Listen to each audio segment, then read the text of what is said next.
Hello मित्रों, नमस्कार। Agriculture and GS academy में आपका स्वागत है। तो आइए आज हम देखते हैं UP triple S C AGTA model paper number 10। यह जो है हमारा अंतिम मॉडल पेपर होगा। आइए तो इसमें देखते हैं। प्रश्न नंबर 1 हमारा हो जाएगा,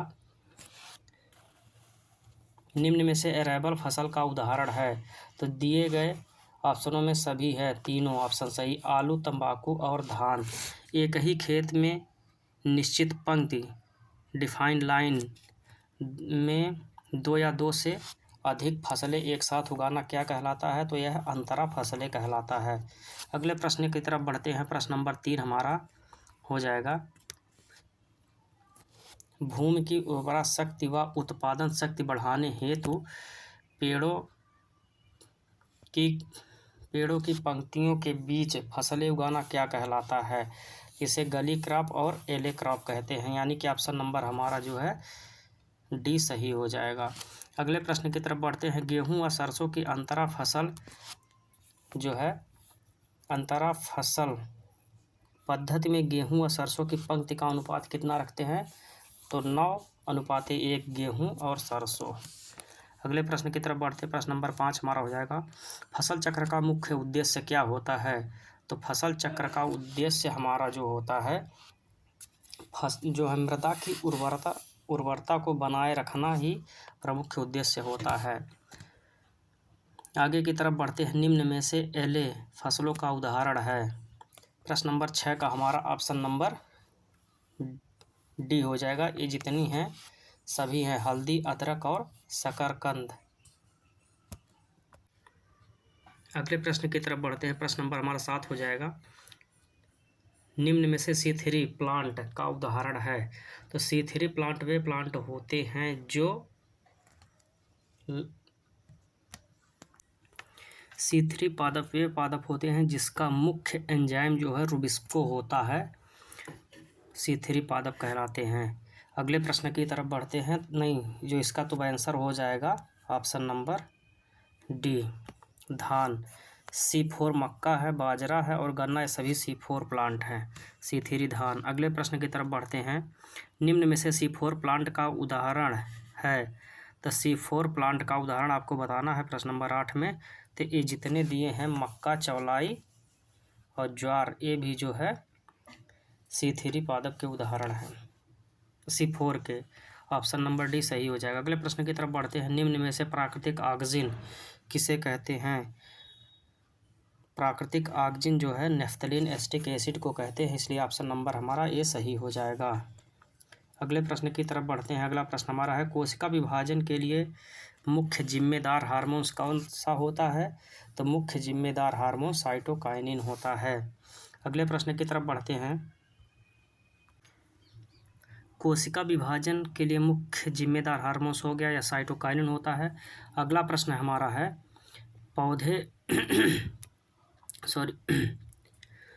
पौधे को प्रतिकूल वातावरण दशाओं में मरने से बचाने वाला हार्मोन्स किसे कहते हैं? तो यह कहते हैं ABA को, एब्सिसिक एसिड कहते हैं।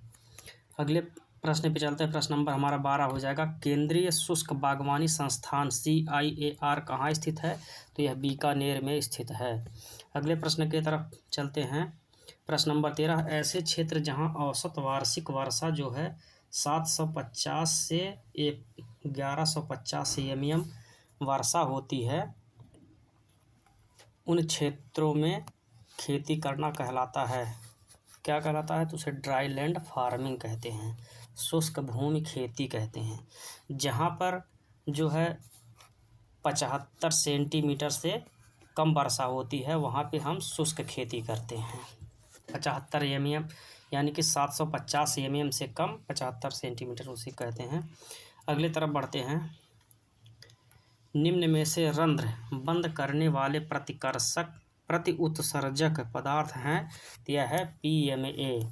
अगले प्रश्न की तरफ चलते हैं। प्रश्न नंबर हमारा 15 हो जाएगा, मिनी वाटर शेड का कमांड क्षेत्र कितना होता है? तो 1 हेक्टेयर से लेकर 100 हेक्टेयर होता है। ऑप्शन नंबर ए सही हो जाएगा। अगले प्रश्न की तरफ बढ़ते हैं। प्रश्न नंबर हमारा 16 हो जाएगा, भूमि का भूमि का ऐसा क्षेत्र जिसमें वर्षा जल भराव को एकत्रित कर एक बिंदु से निकालकर नदी आदि में छोड़ा जाता है तो वह क्या कहलाता है? उसे हम कहते हैं वाटरशेड। ऑप्शन नंबर बी सही। अगले प्रश्न पे चलते हैं। प्रश्न नंबर 17, निम्न में से प्राथमिक भूपरिष्करण यंत्र का उदाहरण है। तो प्राथमिक भूपरिष्करण यंत्र जो है एमबी प्लाऊ मतलब हल है, डिस्क हल और देसी हल, ये सभी हैं। ऑप्शन नंबर डी हमारा सही हो जाएगा। प्रश्न नंबर 18 में चलते हैं। निम्न में से मिट्टी पलटने वाला यंत्र नहीं है। तो देसी हल जो है मिट्टी नहीं पलटता है, डी ऑप्शन सही है। प्याज एवं लहसुन कौन से कुल से संबंधित है? तो प्याज एवं लहसुन जो है एलिएसी कुल से संबंधित है। अगले प्रश्न की तरफ चलते हैं। निम्न में से द्विवर्षीय सब्जी की फसल है। तो 2 वर्षीय सब्जी की फसल क्या है? यह सलजम है, मूली है और प्याज है, सभी हैं। ऑप्शन नंबर डी सही हो जाएगा। निम्न 21 प्रश्न पे चलते हैं। निम्न में से द्विवर्षीय सब्जी नहीं है। इसमें से पूछा गया 2 वर्षीय सब्जी नहीं है तो परवल एक ही समय में खत्म हो जाता है। गाजर भी रहती है, पत्ता गोभी और प्याज, ये सभी द्विवर्षीय हैं। गाजर नहीं है, इसलिए ऑप्शन नंबर सी सही हो जाएगा। अगले प्रश्न की तरफ चलते हैं। अगला प्रश्न हमारा हो जाएगा दिवस निष्प्रभावी सब्जी वाली फसल है। मतलब कि जो है डे न्यूट्रल प्लांट। बैगन, भिंडी, मिर्च, बैगन भी हो जाएगा, भिंडी, मिर्च और इसी के साथ टमाटर भी होता है। टमाटर भी जो है डे न्यूट्रल प्लांट है, तो इसलिए हमारा जो है ऑप्शन नंबर डी सही हो जाएगा। अगले प्रश्न की तरफ बढ़ते हैं। प्रश्न नंबर 23, निम्न में से एक लिंगी डायोसियस सब्जी कौन सी है? तो यह जो है परवल है। ऑप्शन नंबर 1 सही हो जाएगा। अगले प्रश्न की तरफ बढ़ते हैं। टमाटर का पीला रंग किसके कारण होता है? तो टमाटर का पीला रंग कैरोटीन के कारण होता है और जो है लाल रंग होता है लाइकोपिन के कारण। तो इसमें हमारा ऑप्शन सही बी हो जाएगा। संकर टमाटर के प्रति हेक्टेयर बीज दर क्या होती है? तो 150 ग्राम से 200 ग्राम प्रति हेक्टेयर होती है। अगले प्रश्न की तरफ चलते हैं। पंजाब छुहारा किसकी किस्म है? पंजाब छुहारा टमाटर की किस्म है। कौन सा फल संरक्षित एवं रक्षात्मक खाद्य पदार्थ कहलाता है? तो यह टमाटर कहलाता है। अगला प्रश्न देखते हैं। प्रश्न नंबर 28, गोल्डन फ्लैक दैहिक विकार किसमें होता है? तो यह जो टमाटर में होता है। गोल्डन फ्लैक दैहिक विकार टमाटर में। अगला प्रश्न पे चलते हैं। हाड़ा बीटल किस फसल का प्रमुख कीट है या कीट है? तो यह जो बैगन का कीट है। अगले प्रश्न की तरफ चलते हैं। पूसा बिंदु जो है किसकी किस्म है? तो पूसा बिंदु जो है यह बैगन की है। पूसा बिंदु बैगन की किस्म है। अगले प्रश्न पे चलते हैं। प्रश्न नंबर 31, प्ररोह एवं फल वेदक कीट किस फसल का प्रमुख कीट है? प्ररोह एवं फल वेदक कीट किस फसल का प्रमुख कीट है? तो यह बैगन का कीट है। अगले प्रश्न की तरफ चलते हैं। बैगन में लिटिल लीफ व्याधि किस कारण होती है? तो लिटिल लीफ व्याधि जो है फाइटोप्लाज्मा के कारण होती है। ऑप्शन नंबर हमारा डी सही हो जाएगा। अगला प्रश्न है इसमें, अर्का लोहित एवं अर्का मेघना किसकी किस्म है? तो अर्का लोहित और मेघना यह मिर्च की किस्म है। अगले प्रश्न की तरफ चलते हैं। पके फलों का गलन रिपेन फ्रूट रॉट रोग किस फसल से संबंधित है? तो यह जो है मिर्च से संबंधित है। ऑप्शन नंबर सी सही हो जाएगा। अगले प्रश्न की तरफ बढ़ते हैं। प्रश्न नंबर 35, प्रश्न नंबर 35 में टमाटर एवं भिंडी मूल रूप से किस जलवायु के पौधे हैं? तो टमाटर एवं भिंडी जो है मूल रूप से उष्ण यानी गर्मी वाली फसलें हैं। खरीफ ऋतु हेतु भिंडी की बीज दर बीज दर प्रति हेक्टेयर कितना लगती है? तो यह कम लगती है। खरीफ में कम लगती है, रबी में ज़्यादा लगती है। खरीफ में 8 से 10 किलोग्राम। अगले प्रश्न में चलते हैं। हरभजन किस्म किसकी है? तो हरभजन जो किस्म है यह भिंडी और मटर दोनों की है। ऑप्शन नंबर हमारा डी सही हो जाएगा। 38 प्रश्न पे चलते हैं। क्रूसीफेरी कुल की सब्जियों में क्लब रोट रोग किसके द्वारा होता है? इसमें ऑप्शन नंबर डी सही हो जाएगा, प्लाज्मोडियम के कारण होता है। क्रूसीफेरी कुल की फसलों में सफ़ेद रोली रोग जो होता है, जिसको कहते हैं वाइट रस्ट या श्वेत कीट भी कहते हैं, श्वेत रोग किसके द्वारा होता है? तो यह एल्बिगो कैंडिडा के द्वारा होता है। यह मुख्यतः सरसों में होता है, एल्बिगो कैंडिडा। अगले प्रश्न की तरफ चलते हैं। अगला प्रश्न हमारा है प्रश्न नंबर 40। डायमंड बैक मोथ डीबियम कीट किस फसल का है? तो यह पत्ता गोभी का है। अगला प्रश्न चलते हैं प्रश्न नंबर 41। पूसा स्नोवाल किस्म किसकी है? 41वां का बताना है आपको। पूसा स्नोवाल किसकी किस्म है? तो यह जो है फूल गोभी की किस्म है। 42 प्रश्न पे चलते हैं। फूल गोभी का दैहिक विकार रिसिनस, विप्टेल और होलो स्टेम में सभी हैं, इसलिए ऑप्शन नंबर हमारा डी सही हो जाएगा। 43। पूसा हरित किस्म किसकी है?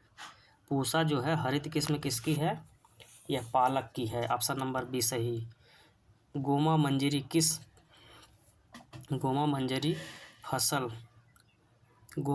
किसकी किस्म है? तो आपको बताना गोमा मंजरी जो ऑप्शन नंबर डी ग्वार की है। रचना किसकी किस्म है? रचना जो है मटर की है। यह जो है चूर्णित असीता प्रतिरोधी, मतलब इसमें रस्ट नहीं लगते। अगले प्रश्न की तरफ चलते हैं। स्वर्ण रेखा एवं स्वर्ण अलौकिक जो है परवल की किस्में हैं। ऑप्शन नंबर इसमें जो हमारा डी सही हो जाएगा। अगले प्रश्न की तरफ बढ़ते हैं। प्रश्न नंबर हमारा 47 हो जाएगा। करेला की किस्म है? तो करेला की किस्म है, इसमें जो दिया सभी हैं, अर्का हरित, पूसा विशेष और प्रियंका, ये सभी, इसलिए हमारा ऑप्शन नंबर डी सही हो जाएगा। अगले प्रश्न की तरफ बढ़ते हैं। अगला प्रश्न हो जाएगा पूसा विश्वास किसकी है किस्म? तो यह कद्दू की किस्म है। अगला प्रश्न की तरफ चलते। दुर्गापुरा मधु जो है खरबूजे की किस्म है। अगले प्रश्न की तरफ बढ़ते हैं। लौकी की उन्नत किस्में हैं। लौकी की उन्नत किस्में पूसा समृद्धि, सम्राट और मेघदूत। मोस्ट इंपॉर्टेंट से मेघदूत है, इसलिए हमारा ऑप्शन नंबर डी सही हो जाएगा। अर्का ज्योति एवं अर्का ऐश्वर्या किसकी हैं? तो यह जो है तरबूज की किस्में हैं। 52 नंबर पे चलते हैं। तरबूज की सामान्य बीज दर कितनी होती है? तो यह 3 से 5 किलोग्राम प्रति हेक्टेयर होती है तरबूज की बीज दर। प्रश्न नंबर जो है 53 पे चलते हैं। कद्दू की फसल में रेड पंपकिन बीटल कीट कौन सी अवस्था नुकसान पहुंचाती है? तो इसका गर्भ और वयस्क दोनों पहुंचाते हैं नुकसान। हमारा ऑप्शन नंबर सी सही हो जाएगा। खजूर में ताज़ा फल खाने योग्य अवस्था होती है, तो इसको डोका कहते हैं, डोका अवस्था होती है ताज़ा खाने योग्य। अगला प्रश्न चलते हैं। प्रश्न नंबर 55। कौन सी फसल में परागण क्रिया मनुष्य द्वारा संपन्न होती है? तो यह खजूर में संपन्न होती है। ऑप्शन नंबर हमारा जो है डी सही हो जाएगा। अगले प्रश्न पे चलते हैं। चित्तीदार किसकी किस्म है? तो चित्तीदार जो है यह अमरूद की किस्म है। अगले प्रश्न पे चलते हैं। बेर की किस्म कौन कौन सी है? बेर की किस्म टिकड़ी, इलायची और कैथली, ये सभी हैं, इसलिए ऑप्शन नंबर हमारा डी सही हो जाएगा। थार सेविका किसकी किस्म है? तो ये जो है बेर की बहुत इम्पॉर्टेंट वैरायटी है बेर। थार सेविका जो है बेर की किस्म है। 58 प्रश्न नंबर। सिट्रस कैंकर रोग है, इसका वाहक कीट कौन सा है? तो यह जो लीफ माइनर होता है इसका वाहक कीट है। अगले प्रश्न की तरफ बढ़ते हैं। पपीता की मादा लिंगी प्रजाति है, यह पूसा डेलिशियस है। ऑप्शन नंबर डी सही हो जाएगा। नींबू वर्गीय फलों में लिटिल लीफ किसकी कमी के कारण होता है? तो यह कॉपर की कमी के कारण होता है। अगले प्रश्न की तरफ चलते हैं। केले में बंची टॉप रोग किसके द्वारा फैलता है? तो एफिड के द्वारा फैलता है। ऑप्शन नंबर ए हमारा सही हो जाएगा। केले में बंची टॉप रोग एफिड के द्वारा फैलता है। मादा में ताव गर्मी आने पर अधिक सक्रिय एवं प्रभावशाली होने वाला हार्मोन्स कौन सा है? तो यह हार्मोन्स ऑक्सीटोसिन हार्मोन्स है। अगले प्रश्न की तरफ बढ़ते हैं। प्रश्न नंबर हमारा 64 हो जाएगा। बकरी में यौनारंभ की अनुमानित आयु होती है तो बकरी में यौन आरंभ की अनुमानित आयु जो है 6 से 18 वर्ष होती है। अगले प्रश्न की तरफ बढ़ते हैं।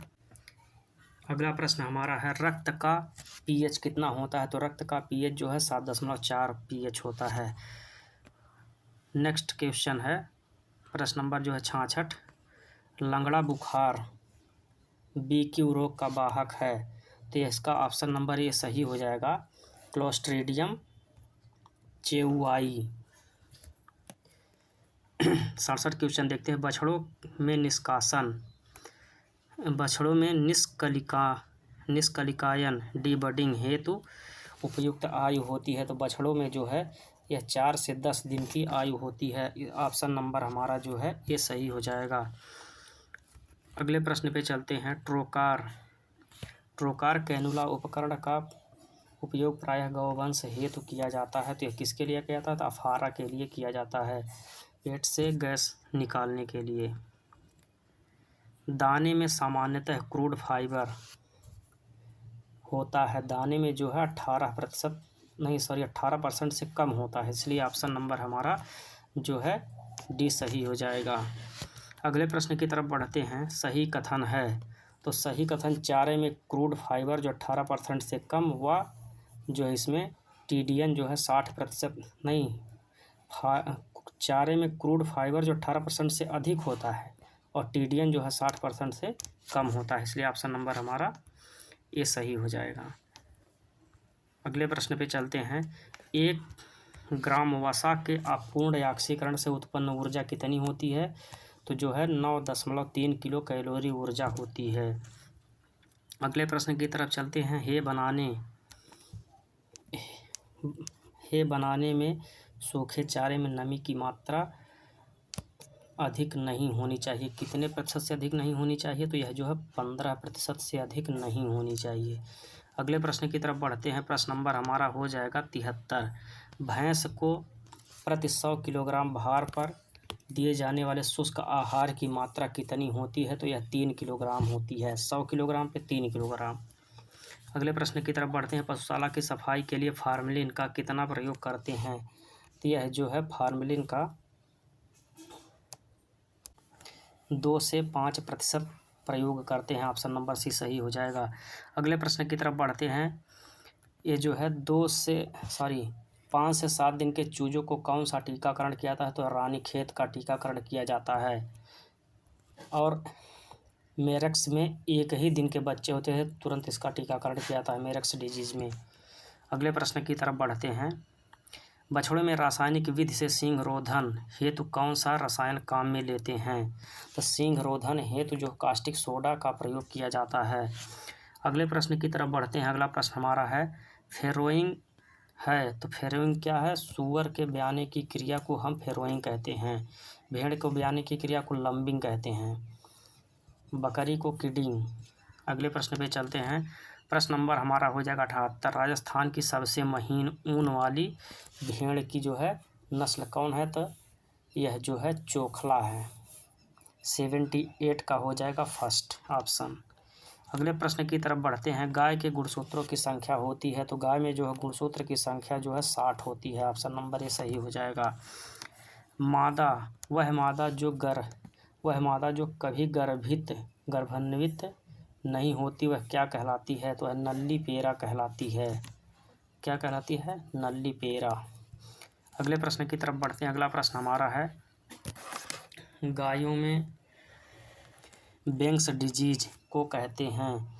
तो गायों में जो है बैंक्स डिजीज को ब्रूसेलोसिस कहते हैं। ब्रूसेलोसिस। ऑप्शन नंबर ये सही हो जाएगा।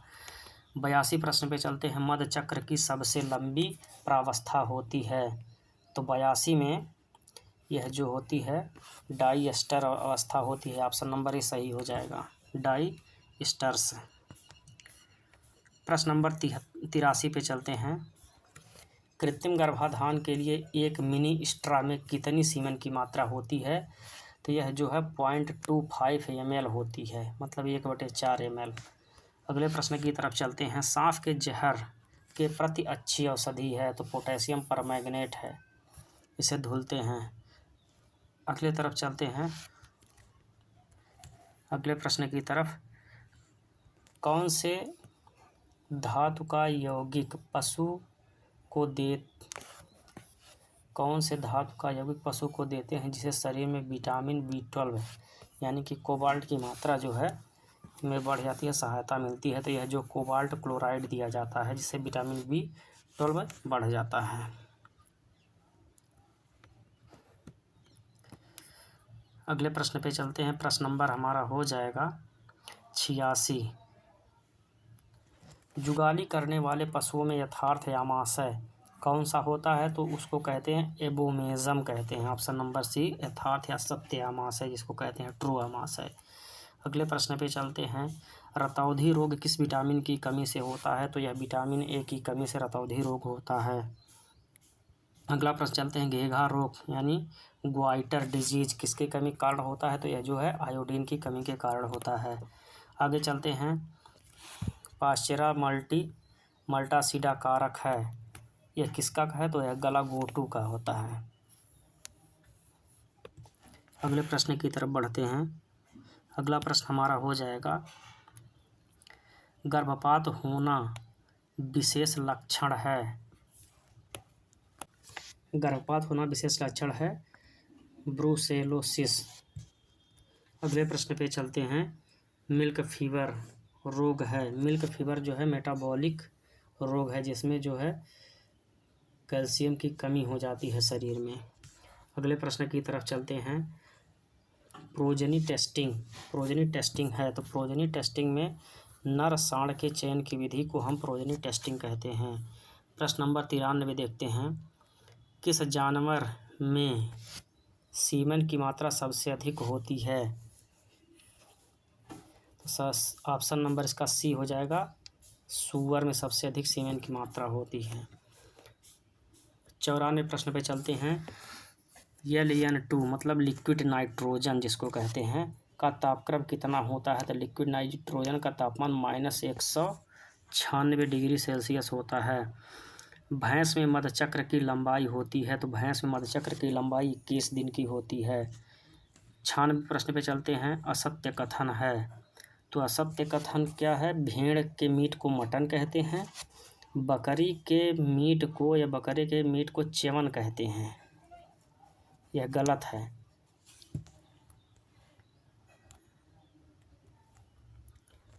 और गाय के मीट को जो है बीफ कहते हैं, ये भी सही है। भैंस के बफन कहते हैं।